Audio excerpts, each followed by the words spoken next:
ಅದಕ್ಕೋಸ್ಕರ ಇಲ್ಲೇ ಆರಾಮಾಗಿರೋದು ಒಳ್ಳೇದು ಅಂತ ನಾನು ಈ ರಿಸಲ್ಟ್ ಬಾಂಗ್ಲಾದೇಶಕ್ಕೂ ಆಘಾತ ಆಗಿದೆ, ಪಾಕಿಸ್ತಾನಕ್ಕೂ ಆಘಾತ ಆಗಿದೆ. ಅಸ್ಸಾಮಲ್ಲಿ ಬಿಜೆಪಿ ದೊಡ್ಡ ಬಹುಮತದೊಂದಿಗೆ ಈಗಿರೋ ಟ್ರೆಂಡ್ ಅಲ್ಲಿ ಲೀಡ್ ಬರ್ತಾ ಇದೆ, ಟ್ರೆಂಡ್ ಲೀಡ್. ಅದೇ ರೀತಿ ವೆಸ್ಟ್ ಬೆಂಗಾಲಲ್ಲೂ ಕೂಡ ಬಿಜೆಪಿ ಟ್ರೆಂಡ್ ದೊಡ್ಡ ಮಟ್ಟದಲ್ಲಿ ಬರ್ತಾ ಇದೆ. ಮತ್ತೆ ಪುದುಚೇರಿಯಲ್ಲಿ ಕಳೆದ ಬಾರಿನೂ ಎನ್ಡಿಎ ಸರ್ಕಾರ ಇತ್ತು, ಈ ಬಾರಿನೂ ಎನ್ಡಿಎ ಸರ್ಕಾರ ದೊಡ್ಡ ಅಂತರದಲ್ಲಿ ಎನ್ಡಿಎ ಸರ್ಕಾರ ಬರ್ತಾ ಇದೆ.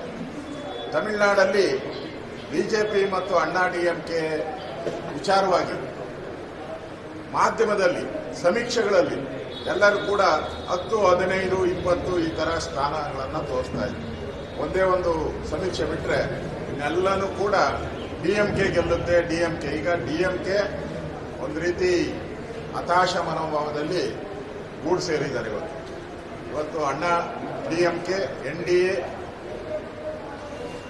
ಒಳ್ಳೆಯ ನಾವು ಬಯಸಿದ್ದಕ್ಕಿಂತ ಹೆಚ್ಚು ಲೀಡ್ ಬರ್ತಾ ಇದ್ದಾರೆ. ಅದೇ ರೀತಿ ಕೇರಳದಲ್ಲೂ ಕೂಡ ಬಿಜೆಪಿ ತನ್ನ ಖಾತೆಯನ್ನ ಪ್ರಾರಂಭ ಮಾಡುವಂತ ಒಂದು ಉದ್ದೇಶ ಕಾಣ್ತಾ ಇದೆ. ಒಟ್ಟಾರೆ ಇವತ್ತು ನಮಗೆ ಬಹಳ ಇಂಪಾರ್ಟೆಂಟ್ ಇದ್ದಿದ್ದು ವೆಸ್ಟ್ ಬೆಂಗಾಲು ಮತ್ತು ಅಸ್ಸಾಂ. ಯಾಕಂದ್ರೆ ನಮ್ಮ ಗಡಿಯಲ್ಲಿ ಕಳೆದ 20 ವರ್ಷದಿಂದನೂ ಕೂಡ ನಾವು ಬಾಂಗ್ಲಾದೇಶ ಮತ್ತು ಭಾರತದ ಗಡಿಯ ಬೇಲಿ ಹಾಕಕ್ಕೆ ಮಮತಾ ಬ್ಯಾನರ್ಜಿಯವರು ಬಿಟ್ಟಿರಲಿಲ್ಲ. ಸುಮಾರು 2 ಕೋಟಿಯಷ್ಟು ಬಾಂಗ್ಲಾದೇಶಿಯರು ಅಸ್ಸಾಂ ಮತ್ತು ವೆಸ್ಟ್ ಬೆಂಗಾಲ್ ಮತ್ತು ದೇಶದ ಎಲ್ಲ ಭಾಗ, ಕರ್ನಾಟಕದಲ್ಲೂ ಕೂಡ ಒಂದು 10 ಲಕ್ಷ ಜನ ಬಂದು ಸೇರ್ಕೊಂಡಿದ್ದಾರೆ. ಅಲ್ಲಿನ ಎಂಪಿ, ಬಾಂಗ್ಲಾದೇಶದ ಎಂಪಿ ಪಾರ್ಲಿಮೆಂಟ್ ಅಲ್ಲಿ ಭಾಷಣ ಮಾಡಿದರೆ, ಇನ್ನು ಮೇಲೆ ಯಾರು ನುಸುಳುಗೋರು ಭಾರತಕ್ಕೆ ಹೋಗಿದ್ರು ಅವರೆಲ್ಲ ವಾಪಸ್ ಬಂದ್ರೆ ನಮ್ಮ ಗತಿ ಏನು ಅಂತ. ಅಂದ್ರೆ ಆ ರೀತಿ ಭಯ. ಮಮತಾ ಬ್ಯಾನರ್ಜಿ ಅಂದ್ರೆ ನುಸುಳುಕೋರರಿಗೆ ಸ್ವರ್ಗ ಮಾಡಿದ್ರು.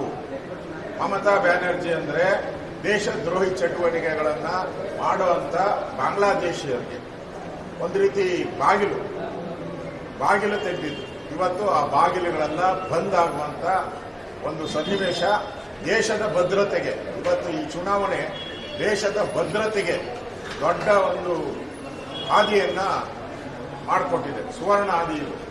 ಇದರಿಂದ ನಮ್ಮ ದೇಶಕ್ಕೆ ನುಸುಳುಕೋರರಾಗಿ ಬಂದು ದೇಶದಲ್ಲಿ ಭಯೋತ್ಪಾದನೆಗಳನ್ನೇನು ಮಾಡ್ತಾ ಇದ್ರು ಅದಕ್ಕೆ ತಡೆ ಬೀಳುವಂತ ಕಾಲ ಸನ್ನಿಹಿತ ಆಗಿದೆ. ಇವತ್ತಿರೋ ಟ್ರೆಂಡ್ ಪ್ರಕಾರ, ಈಗಿರೋ ಟ್ರೆಂಡ್ ಪ್ರಕಾರ ದೇಶದಲ್ಲಿ ಬಿಜೆಪಿ, ನರೇಂದ್ರ ಮೋದಿ, ಅಮಿತ್ ಶಾ, ನಮ್ಮ ರಾಷ್ಟ್ರೀಯ ಅಧ್ಯಕ್ಷರು, ಬಿಜೆಪಿಯ ಅಧ್ಯಕ್ಷರು ನವೀನ್ ಅವರು ಎಲ್ಲರೂ ಕೂಡ ಇವರೆಲ್ಲರ ನೇತೃತ್ವದಲ್ಲಿ ನರೇಂದ್ರ ಮೋದಿಯವರ ವರ್ಚಸ್ಸಿಂದ ಇವತ್ತು ದೇಶದಲ್ಲಿ ಬಿಜೆಪಿಯ ದೊಡ್ಡ ಅಲೆ ಇದೆ ಅನ್ನೋದು ಸ್ಪಷ್ಟವಾಗಿ ಕಾಣ್ತಾ ಇದೆ. ಕರ್ನಾಟಕದಲ್ಲಿ 2 ಬೈ ಎಲೆಕ್ಷನ್ ನಡೀತಾ ಇತ್ತು. ಆ ಬೈ ಎಲೆಕ್ಷನ್ ನಲ್ಲೂ ಕೂಡ ಕಾಂಗ್ರೆಸ್ ಒಂದು ರೀತಿ ಕುತಂತ್ರ ಮಾಡಿದೆ. ಆದರೂ ಕೂಡ ನಾವು 1 ಸೀಟ್ ಆದರೂ, 2 ಪ್ರಯತ್ನ ನಡೀತಾ ಇದೆ, 1 ಸೀಟ್ ಆದರೂ ಗೆಲ್ಲುವಂತ ವಾತಾವರಣ.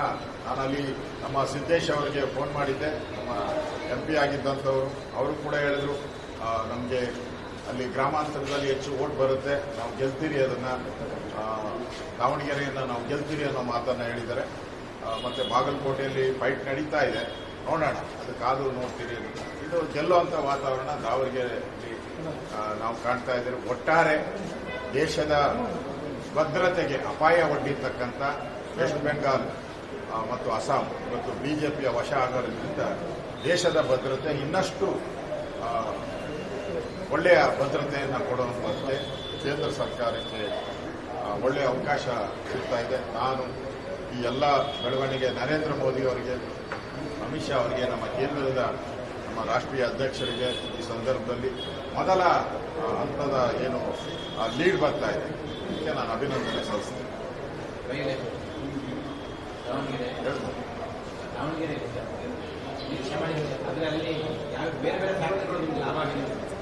ಹೌದು, ನೋಡಿ, ಚುನಾವಣೆ ಅಂದಮೇಲೆ, ಯುದ್ಧ ಅಂದಮೇಲೆ ಅದೆಲ್ಲನೂ ಕೂಡ ಬೇರೆ ಬೇರೆ ಫ್ಯಾಕ್ಟರಿಗಳನ್ನು ಇಂಪಾರ್ಟೆಂಟ್ ಆಗ್ತದೆ.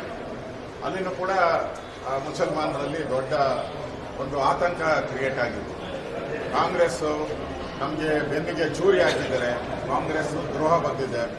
ನಮಗೆ ಕಾಂಗ್ರೆಸ್ಗೆ ಮುಸಲ್ಮಾನರ ವೋಟ್ ಬೇಕೇ ಹೊರತು ಅವರ ಒಳಿತು ಬೇಕಾಗಿಲ್ಲ, ಅವರ ರಾಜಕೀಯ ಪ್ರಾತಿನಿಧ್ಯ ಕೊಡುವಂಥದ್ದು ಕಾಂಗ್ರೆಸ್ ಕೊಡ್ತಾ ಇಲ್ಲ.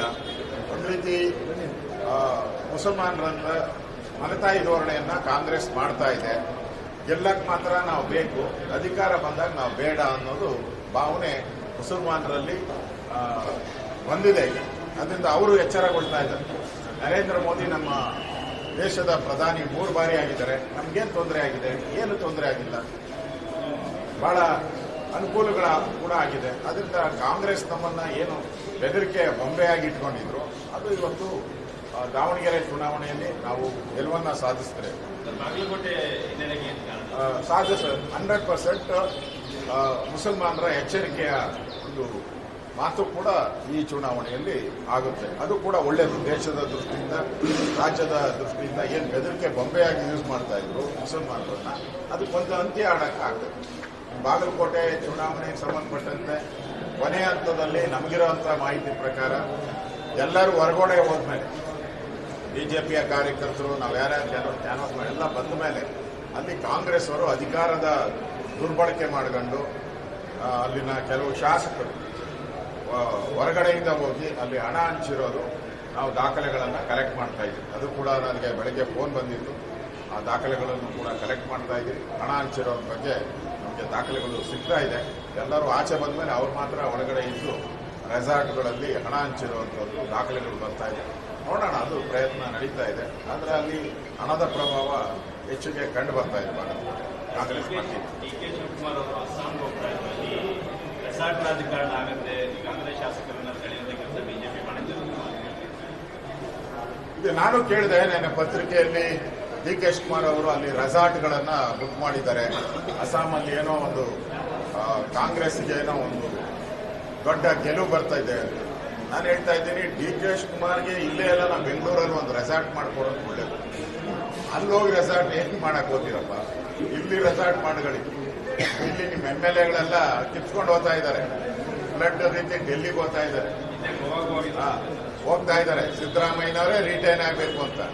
ಈಗ ಖರ್ಗೆ ಅವರು ಮತ್ತೆ ವಾಪಸ್ ಕರ್ನಾಟಕಕ್ಕೆ ಬರೋಕ್ಕೆ ರೆಡ್ ಕಾರ್ಪೆಟ್ ಹಾಕೊಂಡಿದ್ದಾರೆ. ಅವರೇ ಆಗ್ತಾ ಇದ್ದಾರೆ. ಕೆಲವರು ಅದಕ್ಕೆ ರೆಡ್ ಕಾರ್ಪೆಟ್ಗೆ ಸಪೋರ್ಟ್ ಮಾಡ್ತಾ ಇದ್ದಾರೆ. ಪರಮೇಶ್ವರ್ ಅವರು ಸೇರಿ ಅವರು ಡೆಲ್ಲಿ ಬಿಟ್ಟು ಕರ್ನಾಟಕದ ಕಡೆ ಮುಖ ಮಾಡಿರೋದ್ರಿಂದ ಇನ್ನು ಡಿ.ಕೆ. ಶಿವಕುಮಾರ್ ಅವರು ಅಸ್ಸಾಂಗೆ ಹೋಗಿ ರೆಸಾರ್ಟ್ ಮಾಡಿ ಅಲ್ಲಿ ಊಟ ಮಾಡೋದು ಬದಲು ಇಲ್ಲೇ ಒಂದು ರೆಸಾರ್ಟ್ ಮಾಡ್ಕೊಂಡು ಇಲ್ಲೇ ಊಟ ತಿಂಡಿ ಮಾಡ್ಕೊಂಡು ಆರಾಮಾಗಿರ್ತಾರೆ. ಯಾಕಂದ್ರೆ ಅಲ್ಲಿ ಕಾಂಗ್ರೆಸ್ ಬಹಳ ಹೀನಾಯ ಸೋಲನ್ನ ಕಾಣ್ತಾ ಇದೆ. ಅಸ್ಸಾಮಲ್ಲಿ ಹೀನಾಯ ಸೋಲನ್ನ ಕಾಣ್ತಾ ಇದೆ ಈಗಿರೋ ಟ್ರೆಂಡ್ ಪ್ರಕಾರ.